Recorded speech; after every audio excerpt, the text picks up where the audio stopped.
비판을 받지 아니하려거든 비판하지 말라.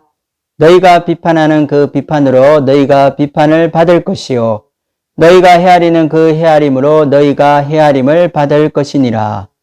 어찌하여 형제의 눈 속에 있는 티는 보고 내 눈 속에 있는 들보는 깨닫지 못하느냐.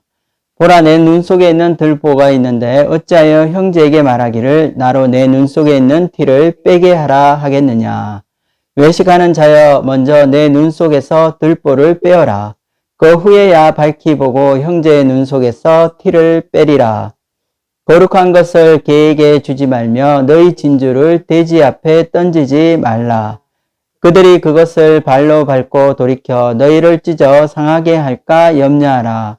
구하라, 그리하면 너희에게 주실 것이요 찾으라, 그리하면 찾아낼 것이요 문을 두드리라, 그리하면 너희에게 열릴 것이니 구하는 이마다 받을 것이요 찾는 이는 찾아낼 것이요 두드리는 이에게는 열릴 것이니라. 너희 중에 누가 아들이 떡을 달라 하는데 돌을 주며 생선을 달라 하는데 뱀을 줄 사람이 있겠느냐. 너희가 악한 자라도 좋은 것으로 자식에게 줄 알거든 하물며 하늘에 계신 너희 아버지께서 구하는 자에게 좋은 것으로 주시지 않겠느냐. 그러므로 무엇이든지 남에게 대접을 받고자 하는 대로 너희도 남을 대접하라. 이것이 율법이요 선지자니라. 아멘. 우리가 자녀를 낳아서 부모가 된다는 것이 참 쉬운 일이 아닙니다. 감당할 수 없는 그런 문제로 하나님 앞에 엎드려져 눈물로 기도해야 할 때도 있을 것입니다. 하나님께서 힘든 자녀를 통해서 우리 이 부모를 또 훈련하실 때가 있는 것입니다. 자녀들에게 필요한 것은 부모가 먼저 모범을 보이는 것입니다. 그러나 부모라고 해서 늘 완벽한 것은 아닙니다. 자녀들을 훈육할 때 때로는 이 권위적인 입장에서 자녀를 억누를 때가 있을 것입니다. 자신이 부족해도 부모는 자녀를 가르치는 그 위치에 서 있습니다. 얼마 전 큰아들이 짜증을 내며 화를 내고 있어서 야단을 치게 되었습니다.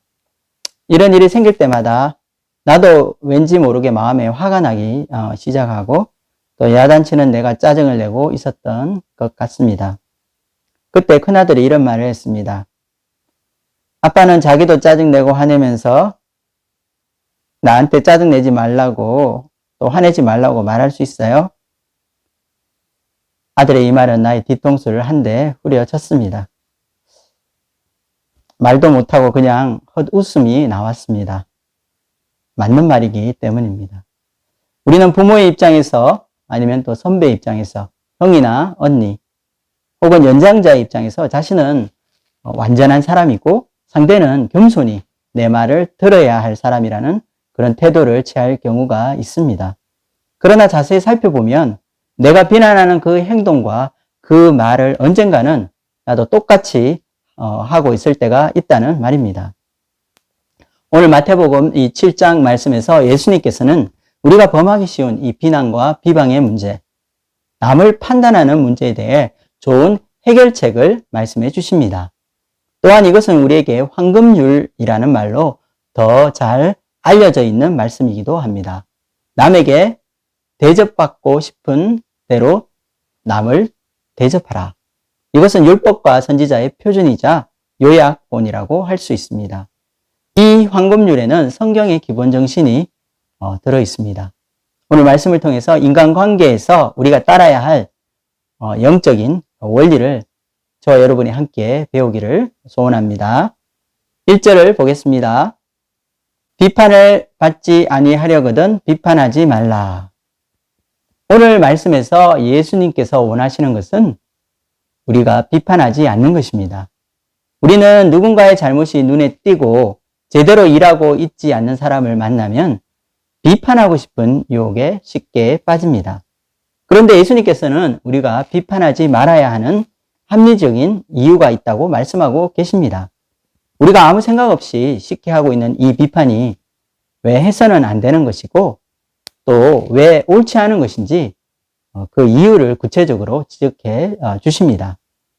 먼저 우리가 비판을 하게 되면 결국 우리도 그 비판을, 동일한 비판을 받게 되어 있습니다. 인간은 이성적인 존재임과 동시에 감성적인 존재입니다. 내가 분명히 틀렸고 또 상대가 정확하게 그것을 지적하는 것이지만 왠지 나의 마음에서 동의할 수 없다는 의미의 감정이 올라옵니다. 기분이 상한 것입니다. 그래서 이제는 나를 비판하는 그 사람을 내가 비판하게 됩니다. 이와 같이 인간관계는 give and take, 즉 주고받는 관계이기 때문입니다. 내가 좋은 말을 건네면 상대방도 나에게 좋은 말을 건넵니다. 그러나 내가 짜증을 내면 상대도 얼굴을 찌푸리고 나에게 짜증을 낼 것입니다. 비판받는 것을 좋아하는 사람이 있을까요? 그러므로 내가 비판받는 것을 싫어하고 또 비판받지 않으려면 내가 비판을 하지 않아야 한다는 말입니다. 이 예수님의 이 논리는 단순하면서도 핵심을 찌르는 말씀입니다. 2절을 함께 읽도록 하겠습니다. 너희가 비판하는 그 비판으로 너희가 비판을 받을 것이요 너희가 헤아리는 그 헤아림으로 너희가 헤아림을 받을 것이니라. 그래서 인간관계는 메아리와 같다는 말을 씁니다. 내가 비판하는 그 제목으로 내가 비판을 받게 되며 또 내가 헤아리는 그 헤아림으로 내가 도리어 헤아림을 받게 된다는 것입니다. 내가 상대를 무시하거나 또 인격을 깎아내리는 듯한 태도를 보이면 상대도 똑같이 나를 공격하는 자세로 대할 것입니다. 또한 우리 마음에는 이 양심이라는 것이 있어서 내가 비판하는 그것을 똑같이 행하고 있는 자신을 발견하게 될 때 이 양심이라는 것이 우리를 비판하게 됩니다. 결과적으로 우리 인간은 자신의 이 결점은 잘 인식하지 못하고 다른 사람의 결점과 허물은 잘 보게 마련입니다. 그래서 예수님께서는 공동체 안에 있는 다른 사람과의 관계에서 우리가 무엇을 주의해야 하는지 말씀해 주십니다.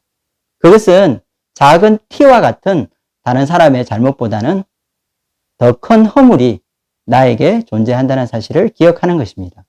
이것을 말씀하시기 위해 예수님께서는 티 혹은 이 들보라는 이 비유를 가져오셨습니다. 3절과 4절 말씀을 읽어보겠습니다. 어찌하여 형제의 눈 속에 있는 티는 보고 내 눈 속에 있는 들보는 깨닫지 못하느냐. 보라, 내 눈 속에 들보가 있는데 어찌하여 형제에게 말하기를 나로 내 눈 속에 있는 티를 빼게 하라 하겠느냐. 티라는 것은 아주 작은 것입니다. 눈에 보이지 않을 정도로 작기 때문에 우리가 주위에서 살피지 않으면 발견하기 힘든 것입니다. 작은 것이고 어쩌면 그렇게 대수롭지 않은 것일 수도 있습니다. 하지만 들보라는 것은 크고 눈에 너무나 잘 띕니다. 이 대들보라는 것은 건축물의 중추적 역할을 하는 중요한 요소입니다. 그래서 멀리서 봐도 한눈에 보이게 되고 확실히 이것은 큰 것입니다. 이처럼 예수님께서는 우리가 지금 보고 있는 다른 사람의 이 작은 허물이나 이 잘못은 사실 우리 속에 있는 이 잘못이나 이 허물을 비교해 볼 때 아무것도 아닐 수 있다는 것을 가르쳐 주고 계십니다. 그러므로 타인의 잘못을 지적하기 전에 자신을 먼저 살펴보라는 이 지혜의 말씀을 하고 계신 것입니다. 우리에게는 다른 사람을 비판하고 판단할 근거가 없습니다. 내가 제대로 하고 있지 않으면서 우리는 쉽게 다른 사람의 결정과 부족한 부분을 지적하고 이 판단하는 그런 실수를 범하게 되는 것입니다. 그런데 이 말은 우리가 다른 사람의 이 잘못을 지적해서는 안 되고 또 말해 주어서는 안 된다는 뜻은 아닐 것입니다. 만약 내가 형제를 사랑하고 또 그 형제의 눈 속에 있는 티를 빼주고자 하는 좋은 의도는 가질 수 있을 것입니다. 그렇다면 그 사람의 잘못을 지적하기 앞서 어떻게 하는 것이 그 사람의 옥의 그 티를 뺄 수 있을까요? 먼저 그 사람을 사랑하는 마음이 우리에게 필요합니다. 그 사람을 위해서 티를 빼는 그것에만 목적을 두어야 할 것입니다. 보통 사람들은 다른 사람에게 좋은 충고를 한다는 명목으로 다른 사람을 흠집내고 또 깎아내리기 쉽습니다. 다른 사람에게 조언한다는 말을 하면서 상대를 낮추고 또 자신을 높이는 이런 오류에 빠지기 쉬운 것입니다. 그래서 이런 태도는 상대의 감정을 상하게 하고 기분 나쁘게 할 수도 있는 것입니다. 우리가 상대의 티를 지적하고 그것을 뽑기 위해서 이 비판의 칼을 휘두를 때는 조심해야 한다는 것입니다. 이 비판의 칼이 상대의 티를 빼는데 사용될 뿐 아니라 상대의 마음에 돌이킬 수 없는 상처를 줄 수도 있다는 말입니다. 그러므로 우리가 진실한 마음으로 형제를 돕기 위해서는 지혜가 필요합니다. 그것은 형제의 허물을 살피고 시시비비를 가리기 전에 나에게도 같은 잘못이 없는지 살펴보는 것입니다. 내 모습 속에서 동일한 잘못과 실수가 있을 수 있다는 이 태도는 다른 사람에 대해 관용할 수 있는 이런 마음의 공간을 만들어 줄 것입니다. 우리는 보통 자기 잘못에 대해서는 아주 관대합니다. 내가 이런 잘못을 한 것은 그럴 수밖에 없었던 이유가 있다고 자기를 합리화합니다. 이와 같은 동일한 잣대를 다른 사람에게 적용한다면 우리의 인간관계가 좀 더 매끄럽고 원활하게 돌아갈 것 같습니다. 내가 그런 것처럼 다른 사람도 그런 실수를 할 수밖에 없었던 그 이유가 있다는 사실을 우리가 알고 그 사람의 행동을 이해해 줄 수 있는 것입니다. 이와 같은 역지사지의 태도는 새로운 관점에서 상대를 대할 수 있게 해줍니다. 그렇게 할 때 우리는 진실하면서 무례하지 않는 어떤 조언을 우리가 줄 수 있을 것입니다. 이렇게 할 때 우리의 눈이 밝아져서 상대에게 상처를 주지 않고 상대의 눈에 있는 그 티를 빼줄 수 있을 것입니다. 그런데 지금까지 제가 한 이야기는 사실 공동체에서 이 우리라는 관점에서 본 논점입니다. 그리고 이 논점에는 가장 중요한 뭔가가 빠져 있습니다. 그것이 무엇일까요? 그것은 이 공동체 안에 가장 중요한 관점인 하나님이 보시는 관점이 있습니다.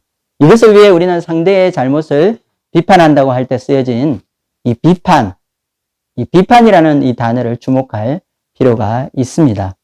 이 비판이라는 용어는 다른 사람을 깎아내리거나 혹은 단순히 그들의 잘못을 지적하는 것일 수도 있습니다. 그러나 예수님의 말씀을 경청하고 있는 그 당시 유대인들에게 있어 이 비판이라는 의미는 아주 다른 의미로 다가왔다고 합니다. 다른 사람을 비방하고 이 험담하는 정도의 말이 아닙니다.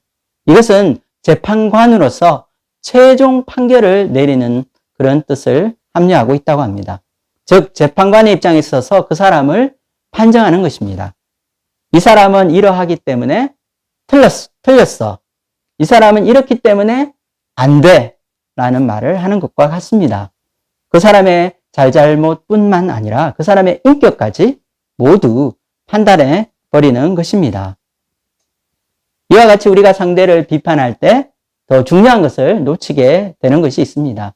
그것은 내가 상대를 비판하고 판단할 자격이 있느냐 하는 것입니다.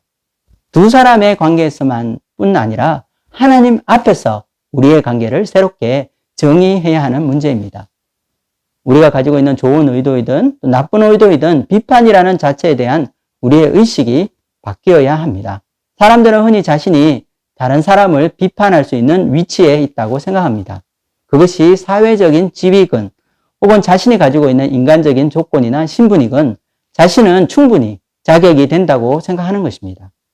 인간은 마음속에 누구나 자리 잡고 있는 이 비판이라는 이 요소가 있는데 이것은 영적인 것입니다.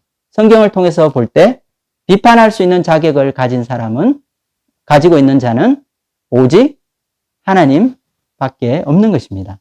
비판은 상대를 재판관의 입장에서 판결하는 것입니다. 상대를 비판하는 것은 재판관이 guilty, 유죄라고 선언하는 것과 같다는 것입니다. 그러므로 현대인들이 사람들에 대해 쉽게 판단할 뿐 아니라 비방하고 손가락질하고 이렇게 비판하는 것은 영적으로 볼 때는 무서운 교만인 것입니다. 피조물인 인간이 창조자 하나님의 위치에 서 있는 것을 말합니다. 그래서 5절에서는 예수님께서 이런 사람을 외식하는 사람, 즉 위선자라는 말로 책망하고 있습니다. 5절 말씀을 읽겠습니다. 외식하는 자여 먼저 내 눈 속에서 들보를 빼어라. 그 후에야 밝히 보고 형제의 눈 속에서 티를 빼리라. 누구의 입장에서 이 사람들이 위선자일까요?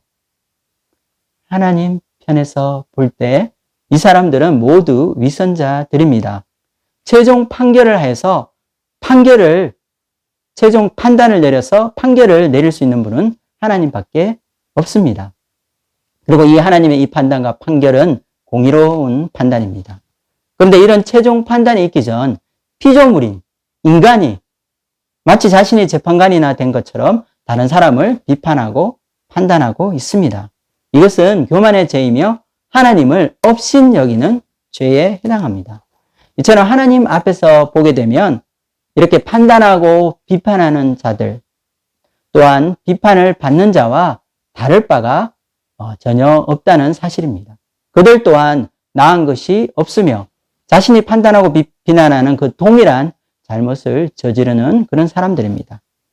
그러므로 우리가 판단하고 비난하는 말을 우리가 입 밖으로 내뱉을 때 조심해야 한다는 것입니다.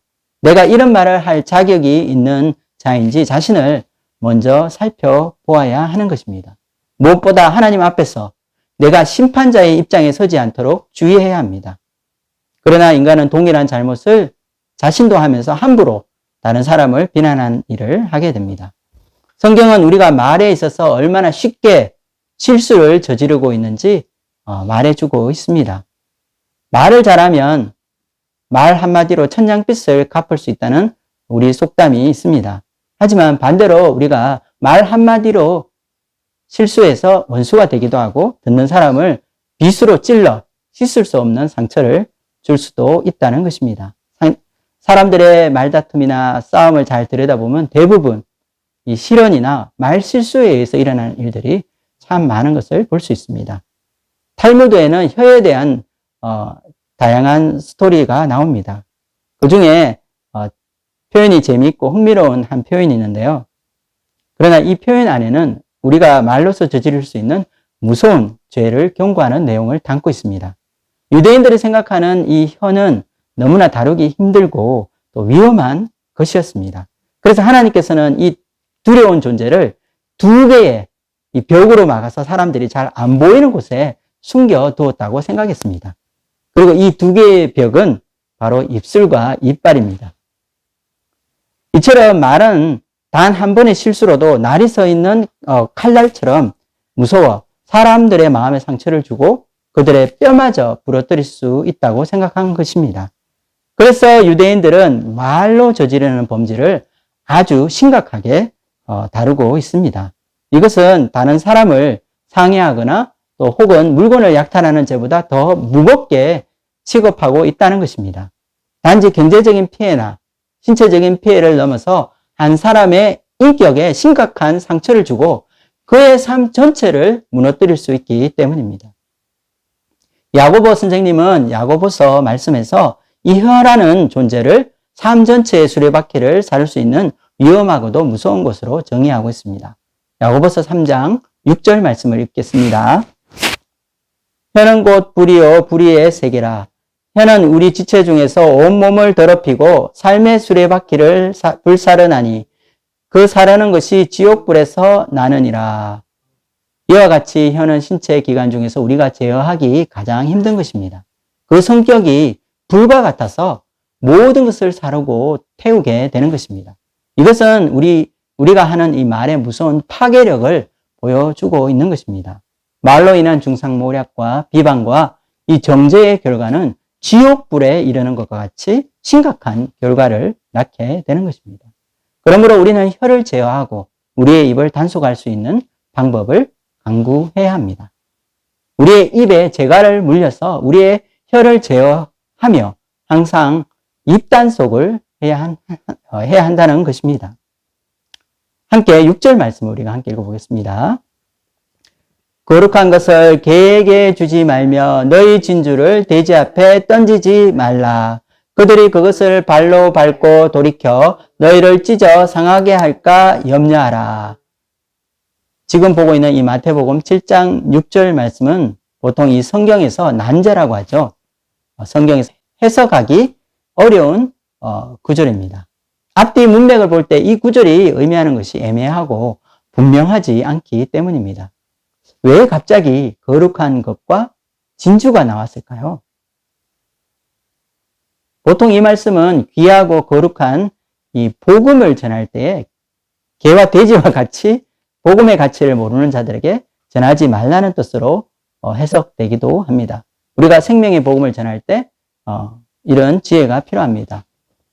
찔러도 들어가지 않는 아직 준비되지 않은 생고구마일 수도 있기 때문입니다. 그래서 하나님의 때를 기다려야 합니다. 또한 AD 100년경에 시리아에 기독교 지침서라는 것이 있는데 디다케라고 하는 이 지침서가 있습니다. 거기에는 이런 말이 나옵니다. 주님의 이름으로 세례를 받은 사람 외에는 누구도 성만차를 먹거나 마시게 해서는 안 됩니다. 거룩한 것을 개에게 주지 말라는 주님의 말씀이 이것과 관련이 있습니다. 하지만 이러한 해석들은 편협하게 이 말씀을 끌어와서 해석한 것일 수도 있습니다. 오늘 말씀의 문맥과는 맞지 않고 잘 조화되지 않기 때문입니다. 그렇다면 우리는 이 구절을 어떻게 해석해야 할까요? 거룩한 것을 개에게 주지 말라. 그렇다면 여기서 거룩한 것이 무엇일까요? 당시 유대인들은 이 거룩한 것이라는 말을 들었을 때 성전 제사에서 남은 제물을 먹는 제사장이 생각났을 것입니다. 이 제사장은 성전에서 드린 예물 중에 일부를 먹게 되어 있는데 이것은 제사장의 이 배고픔을 채우는 식사용이 아니었습니다.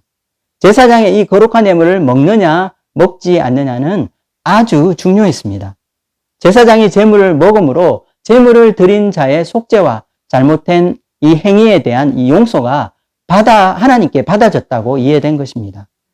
만약에 반대로 이들의 제물을 제사장이 먹지 않게 된다면 이들이 드린 속죄의 제사 혹은 속건제의 효력이 발생하지 않게 된다고 그들은 해석했습니다. 율법에 보면 개에게 주어야 하는 음식이 따로 있었습니다. 출애굽기 22장 31절을 보겠습니다. 너희는 내게 거룩한 사람이 될지니 들에서 짐승에게 찢긴 동물의 고기를 먹지 말고 그것을 개에게 던질지니라. 이처럼 들짐승이나 맹수에게 공격당한 상처 입은 가축들은 개에게 던지도록 되어 있습니다. 이것은 사람이 먹을 수 없는 짐승의 고기로 율법으로 규정되었기 때문에 집에서 기르던 개에게 던진 것입니다. 이처럼 거룩한 것을 개에게 주지 말라는 이 말은 거룩하고 가치 있는 것을 그 가치에 합당하게 취급하라는 뜻이 될 것입니다. 또한 돼지에게 던져진 진주가 잠언 11장 22절에 나옵니다. 잠언서 11장 22절을 보겠습니다. 아름다운 여인이 상가지 아니하는 것은 마치 돼지코의 금고리 같으니라. 여러분 상상해 보십시오. 돼지코에 금고리를 달았다고 한번 아주 우스운 그런 모습이 광경이 보일 것입니다. 이와 같이 외모는 아름다울지 모르지만 그 외모에 걸맞지 않는 인격은 마치 돼지코에 걸린 금고리와 같다는 것입니다. 귀중한 것이 그 가치를 모르는 이에게 주어진 것을 말합니다. 돼지는 진주의 가치를 모르고 이 더러운 발로 진주를 밟아 뭉갤 것이고 개는 먹이를 주는 자를 공격할 것입니다. 이처럼 거룩한 것과 개, 또 값진 진주와 그리고 돼지, 이것은 서로 조화될 수 없는 두 객체입니다. 거룩한 것과 진주는 특별하고 중요한 가치가 있는 것이라고 생각할 수 있습니다. 또한 개와 돼지는 이것을 받을 자격이 없는 자입니다. 그러므로 특별하고 가치 있는 것을 받을 자격이 없는 자에게 주는 것보다 더 어리석고 부자연스러운 것은 없다는 뜻이 될 것입니다. 그렇다면 이 말씀이 앞에서 비판하지 말라는 말씀, 그리고 자신의 눈에 들보가 있음을 깨닫고 먼저 성찰하라는 말씀과 어떻게 연관이 될 수 있을까요? 먼저 앞에 말씀에서 자신의 연약함과 부족함을 성찰하고 자신의 눈에 있는 큰 들보를 떼내는데 성공한 사람이 있다고 가정해 보겠습니다. 이 사람이 밝아진 눈으로 형제를 보았을 때는 그를 긍휼과 사랑의 마음으로 형제를 돕고자 할 것입니다. 자신도 전에 그런 죄에 빠져보았기 때문에 형제를 공감하고 사랑의 태도로 대할 수 있을 것입니다. 이제는 더 이상 비판하거나 판단하는 것이 아니라 그를 이해하고 그의 잘못을 고쳐줄 수 있다는 것입니다. 이와 같이 눈이 밝아진 자, 하나님 앞에서 자신을 돌아보고 지혜를 얻은 자는 진실한 조언, 믿음의 말을 전할 수 있을 것입니다.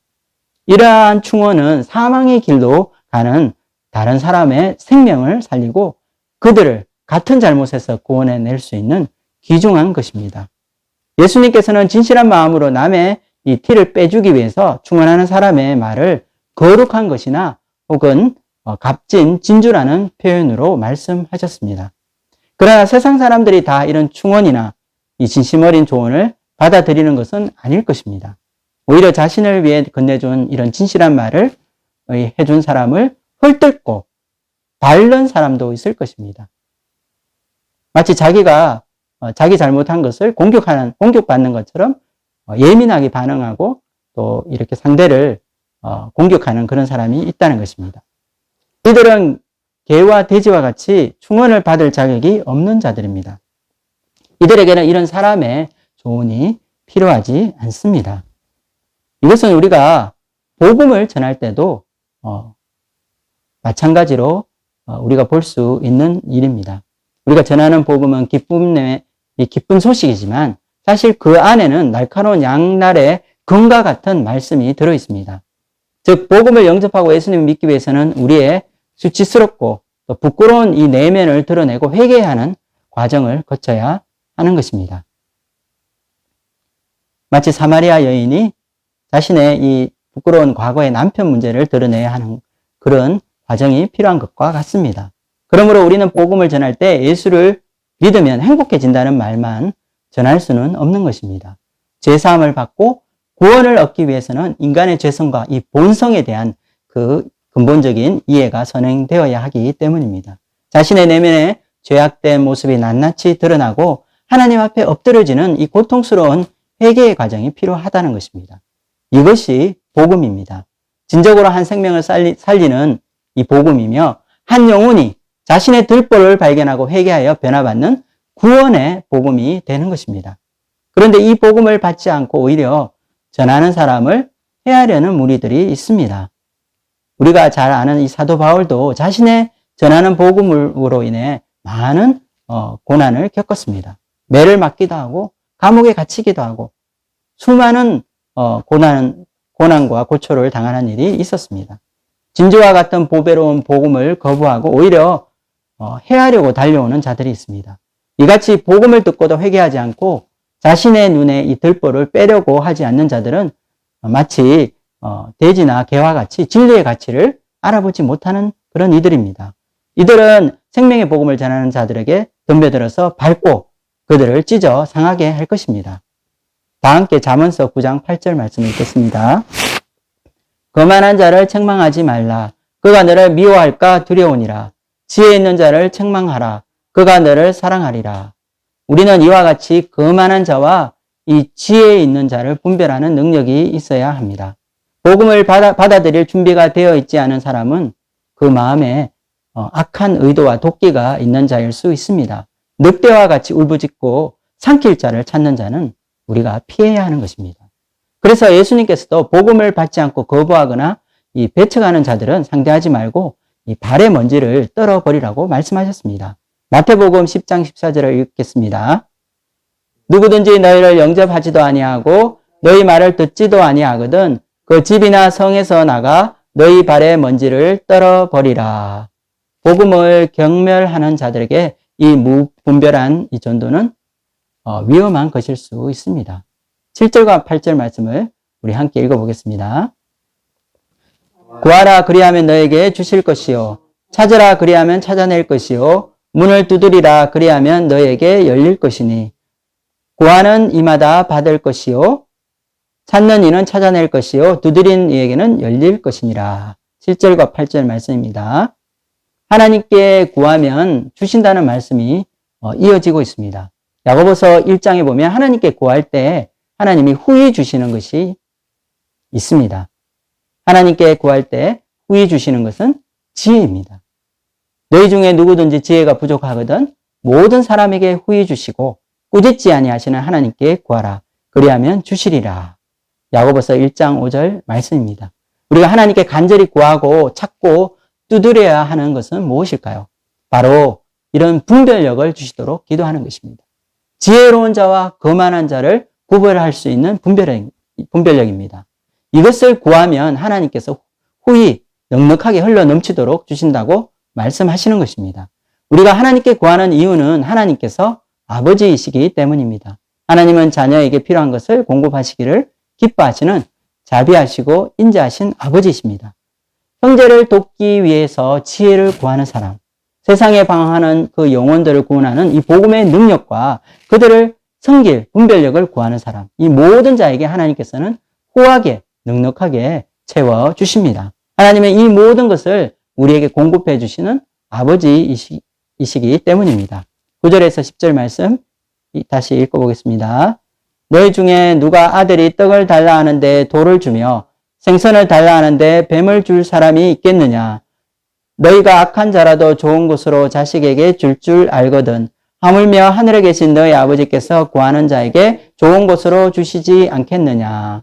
하나님은 우리를 가장 잘 아시고 또 구하는 자에게 가장 좋은 것을 주시는 분이십니다.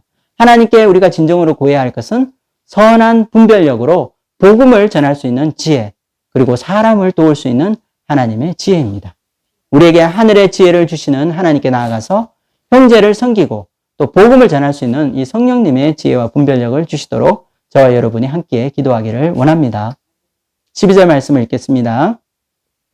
그러므로 무엇이든지 남에게 대접을 받고자 하는 대로 너희도 남을 대접하라.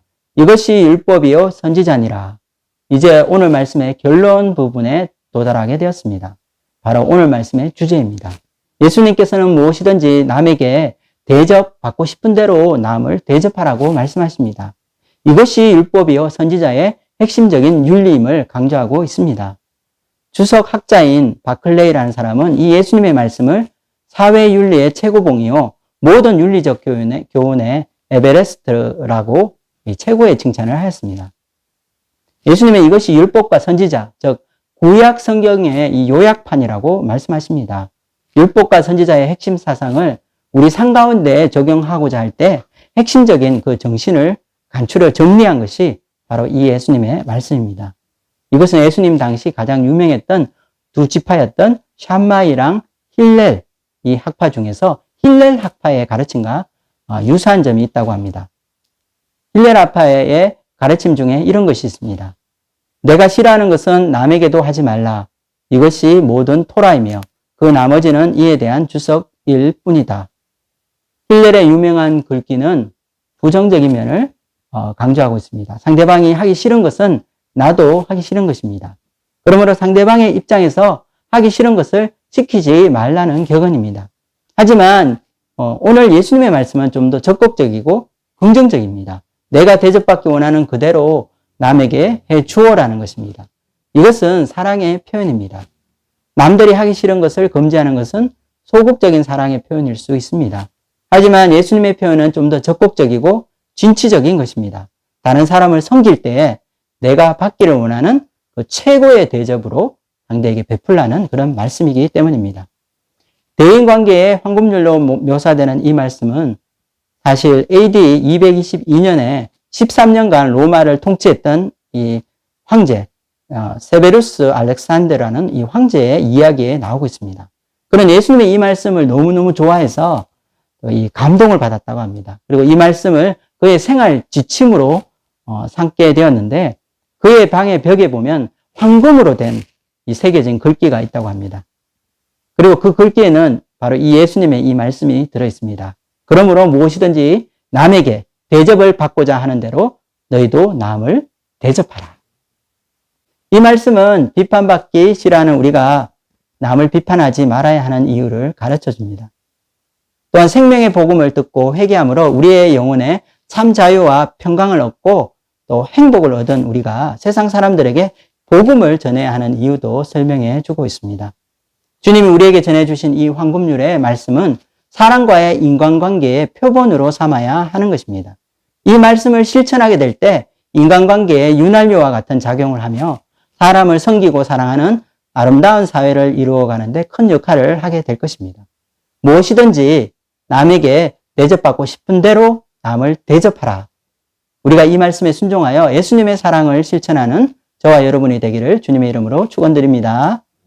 이제 말씀을 요약하겠습니다. 비판하지 말라. 주님께서는 우리가 다른 사람 앞에서 이 재판관의 위치에서 사람들을 비판하는 것을 금하십니다. 왜냐하면 우리 모두는 누구도 판단하거나 또 이 비난할 자격이 없는 죄인이기 때문입니다. 비판하는 사람의 잘못과 동일한 잘못을 행하고 있는 어리석은 이들이 바로 우리이기 때문입니다. 하나님이 원하시는 것은 우리 모두가 이 눈이 밝아져서 자신의 들보를 발견하는 것입니다. 이것이 복음입니다. 복음은 자신의 들보를 발견하는 것입니다. 다른 사람을 비판하는 그 말을 멈추고 자신을 돌아보고 성찰하는 것입니다. 그리고 하나님의 무한하신 이 용서의 사랑을 받고 자신이 변화되는 것입니다. 우리 속의 들보를 빼내는 것입니다. 우리가 복음을 듣고 회개하여서 우리의 들보를 빼내는 데 성공하였다면 우리는 다른 사람의 티도 빼주어야 합니다. 이것은 본인에게는 들보와 같이 늘 자신을 괴롭게 하고 고통받는 문제가 될 수 있기 때문입니다. 이렇게 다른 사람의 티를 빼내고 그 사람을 도와주기 위해서는 우리에게 분별력과 지혜가 필요합니다. 친구를 돕고자 하다가 오히려 말로 상처를 줄 수 있기 때문입니다. 우리에게 지혜가 있다면 거룩하고 값진 복음의 은혜를 받을 준비가 되어 있지 않은 사람을 우리가 분별할 수 있기 때문입니다. 사랑의 복음을 전하고 돕고자 하는 우리가 도리어 큰 위험에 빠지거나 피해를 입을 수 있기 때문입니다. 예수님께서는 우리에게 하늘의 지혜를 구하라고 말씀하십니다. 구하면 우리에게 주시겠다고, 누르고 흔들어 넘치도록 하나님 넉넉하게 채워주시겠다고 약속하셨습니다. 우리에게 지혜를 주시는 이 하나님께 우리는 기도해야 할 것입니다. 예수님께서는 율법과 이 선지자의 근본 정신을 한마디로 요약해 주셨습니다. 이것은 내가 남에게 대우받고 싶은 그대로 남을 대접하는 것입니다. 이 황금률에는 남을 존중하고 또 상대방을 배려하는 예수님의 사랑의 정신이 그대로 담겨 있습니다. 다른 사람을 섬기고 또 복음을 전하기 위해 하나님께 지혜를 구하며 또 내가 대접하고 싶은 그대로 남을 대접해서 예수님의 사랑을 실천하는 저와 여러분이 되기를 주님의 이름으로 축복합니다. 기도하고 마치겠습니다.